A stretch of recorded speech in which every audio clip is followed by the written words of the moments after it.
didn't marry him, she would be on The Bachelor this season, fighting for Prince. She would be Megan M. from Sherman Oaks barista. She's just got lucky. This is a man who pines on about how unsafe he feels and how he needs the British taxpayer to pay for his security, but is very happy to reveal about his 25 Taliban killings in his book that he got a book deal for, and then very happy to jet over to Ukraine. So this is a man who clearly doesn't care about his safety. It's just about his victim complex. Tom Sykes of the Daily Beast said, was that a settlement meeting? Does Prince Harry want to see his dad to say, what can I get out of you before I lose the opportunity? This is the sort of meeting that the king does with strangers. It's not the sort of meeting that he does with loved ones. They're ridiculous after that. They want it both ways. You can't be, these people were so mean to us, poor us, and we don't want all this attention, and then let me write a book about how much we don't want attention. My name is Megan Sussex now. Call me Meghan Markle one more time, Mindy Kaling. And this is sweet. Meghan Markle said she has a finger they can use if they need it. What the f*** is going on with Harry? How dare you? I'll say whatever I want. You're in my house now. You want a piece of me? I will f*** you up, girlie. The focus is starting to shift off of me. You ever notice how the biggest secrets hide in plain sight? Sometimes it's not the scandals we hear about that shock us, it's the quiet moments that never make the headlines. Like that day when Meghan Markle, standing just feet from Queen Elizabeth, leaned over to Prince Harry and whispered, "Who's that next to your grandma?" Supposedly, she didn't recognize Prince Andrew. Really? The same man who's been on front pages for decades, walking beside the Queen at nearly every major royal event? Some people believe it was just an innocent mistake. Others think it was a performance. Because when you start connecting the dots between Meghan's early travels, mysterious friends, and elite social circles, things start to look a little too coordinated. Tonight we're peeling back the layers of rumors, coincidences, and whispers that suggest Meghan Markle's path to royalty might have started long before Prince Harry ever slid into her DMs. In this case, about whether you think the birth was real, whether you think there was a surrogate, whether you think Meghan was wearing a moon bump, the fact is, Harry and Meghan lied. Buckingham Palace lied on their behalf. There was a complete cover-up. That one whisper, "Who's that next to your grandma?" still raises eyebrows. Reports claim Meghan said it during an early royal introduction, and it instantly went viral. Critics found it odd that she didn't recognize Prince Andrew, one of the most public members of the family. But some royal watchers think that innocent question may have been a way to play naive, to appear detached from the royal machine. Because according to several online threads and resurfaced stories, Meghan had already moved in elite British circles before she ever met Harry. She wasn't a total outsider. She had friends, contacts, and invitations to events most newcomers never get close to. So was that question genuine confusion or carefully staged humility? I think the palace and the machinery of the monarchy needs to take Harry and Meghan more seriously and make sure that Harry and Meghan's antics don't impact the future of the crown. That's where the web begins, a web of old connections and quiet encounters that keep leading back to familiar faces in the royal world. Over a decade ago, before she was a duchess or even a household name, Meghan met a UK journalist for a drink. He later claimed it was one of the strangest interviews he'd ever done. Meghan wasn't there to spill celebrity secrets. She wanted access. The journalist recalled her asking sharp questions about British media and royal culture, not as a fan, but as someone studying the system. She even mentioned footballer Ashley Cole, reportedly curious about his press image. When the journalist realized she wasn't after gossip, but connections, the tone shifted. It was calculated, not casual. He walked away feeling like she was mapping her next move. And years later, when her name exploded in royal headlines, he couldn't shake the memory. The woman once trying to get in had finally arrived. And maybe she'd been planning it far longer than anyone imagined. But ever since he hooked up with Meghan, he has spectacularly lost his popularity. He seems to be obsessed with getting it back. According to college records, Meghan spent time in Argentina during university. But that semester abroad leads into a strange gap, a period supposedly spent in Spain with almost no trace. No host family ever came forward, no class photos, no alumni mentions. Yet the university she allegedly attended proudly listed her as an exchange participant. Some say those months were just quiet travel. Others whisper that she was sailing through Mediterranean hotspots, meeting powerful people long before Hollywood noticed her. Even a few former sorority sisters claimed Meghan went off-grid around 2001, saying she was traveling with wealthy acquaintances. It's unverified, but it adds to the puzzle. How does a student on a modest scholarship suddenly move through billionaire vacation spots? Coincidence or careful networking?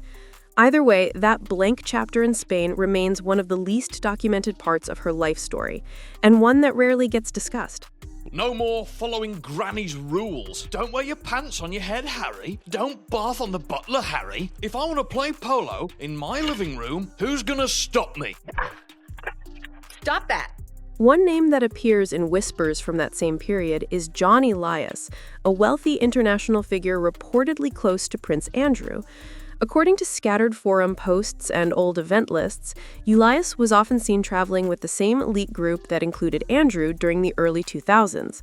Some online sources claim he attended American university functions and mingled with young professionals abroad.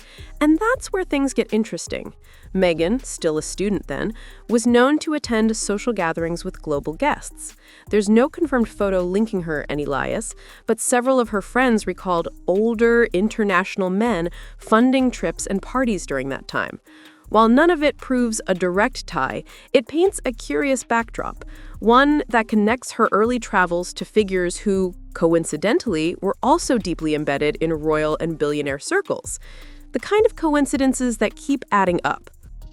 By 2012, Meghan had modest fame from Suits, but she wasn't an A-lister. So when she suddenly appeared in Hong Kong for a series of exclusive interviews and luxury events, fans were puzzled. Reports suggest she flew business class, attended elite receptions, and even hinted in one now missing interview that royals were around. That clip vanished from the internet soon after. Meanwhile, travel logs and social calendars place Prince Andrew in Hong Kong that same week. Was it pure coincidence? Probably, but the timing made skeptics take notice, because it wasn't the only time their paths almost crossed in high-profile settings. Meghan, this new Netflix show I'm producing for you is gonna be huge. Tell Eldon all about it. It's about a beautiful young swan, but no one treats her like the beautiful swan she is until season 2, when everyone apologizes to her. Meghan's Hong Kong visit, now largely erased from public record, stands as one of those small but strange details that make people wonder just how long she'd been orbiting the royal world, quietly, deliberately, and just out of camera view. Fast forward to 2013 and the Novak Djokovic Foundation Gala in New York. It was a star-studded night. Goldie Hawn, Naomi Campbell, Anna Wintour, and yes, members of the royal family. Multiple tabloids listed Prince Andrew and his daughters as attendees. But tucked somewhere in the crowd, uncredited and unphotographed, was Meghan Markle. Reports from insiders later hinted she'd been there through a +1 connection. Not famous enough for the cameras, but connected enough to attend. There's no official record, no Getty image, just whispers that she was in the room. That single night captures what many now call Meghan's ghost phase, being seen without being seen, moving among billionaires and royals long before she was famous. Whether through luck, charm, or strategy, Meghan managed to access rooms that others spent their lives trying to enter and always left without a trace. Every social climber in London knows about Soho House. It's not just a private club, it's an ecosystem, the place where actors, royals, and CEOs mix without titles. And according to multiple accounts, Soho House became Meghan's launchpad. She met power players there, attended members-only galas, and even got invited to the Istanbul opening in 2015, years before she married Harry. Photos show her standing beside Eddie Redmayne, but the press didn't even mention her name. Ironically, Prince Harry, Prince Andrew, and Fergie were also part of that same Soho network. Coincidence? Or calculated networking? Nobody can say. But one thing's clear, the Soho House connection helped Meghan cross into a new social tier, one where fame wasn't earned through TV roles, but through who you knew. It was access disguised as anonymity, and Meghan had mastered both. Long before royal headlines, Meghan was spotted on Mediterranean yacht trips alongside socialites, philanthropists, and rumored billionaires. Among those names was Corinne Shuliak, a woman once linked to controversial financier Jeffrey Epstein, and wellness figure Deepak Chopra, who later became one of Meghan's public supporters. Photos from that era show Meghan in glamorous settings, surrounded by powerful people. Of course, none of this proves anything scandalous. Many rising celebrities attend these events for exposure or sponsorships. But when you notice how often her name appears beside people connected to Prince Andrew's social sphere, the coincidences start piling up. From yacht decks to charity galas, the pattern feels too neat to ignore. Meghan always seemed to appear just one step away from the same elite network, a network that would later form the backdrop to her royal destiny. The 2017 Jamaica wedding of one of Harry's friends should have been just another tropical getaway, but insiders noticed something strange. Meghan reportedly flew in on a private jet, a perk arranged through Soho House co-owner Ron Burkle, while Harry flew commercial. Eugenie and Fergie were also there, and according to some tabloids, Prince Andrew was seen nearby but stayed out of photos. Official coverage focused only on Harry and Meghan, but behind the scenes, familiar faces from the York Circle were said to be mingling at the resort. Again, coincidence? Maybe. But this event reinforced how seamlessly Meghan fit into the same social grid as Andrew's family, long before royal protocol made her part of it. Her presence among those names wasn't an accident. It was the result of years of proximity, networking, and quiet connections that finally came full circle. Now, let's circle back to those missing months in Spain, the time Meghan rarely mentions. Officially, it was part of a short cultural exchange. But there are no photos, no classmates, no records.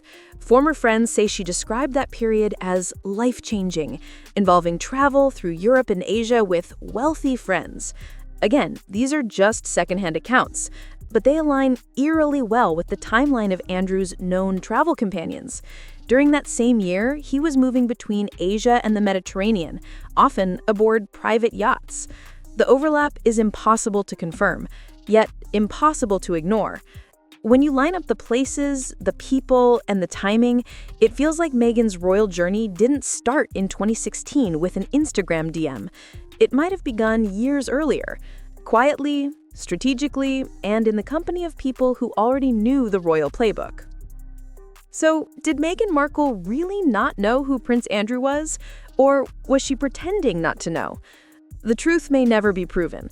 What's undeniable is how her story is full of elegant disappearances, erased interviews, and overlapping names that tie back to Britain's elite. Some see a master strategist who used ambition and charm to rise in a closed world. Others see a woman unfairly trapped in conspiracy theories because of her success. Maybe both are true. Maybe that's why she fascinates us, because her life blurs the line between fairy tale and chess game. Every connection, every coincidence, every vanished moment paints a picture of someone who was never truly in the background. And whether you admire her, distrust her, or still can't decide, one thing's certain, Meghan Markle's story isn't as simple as anyone ever wanted it to be.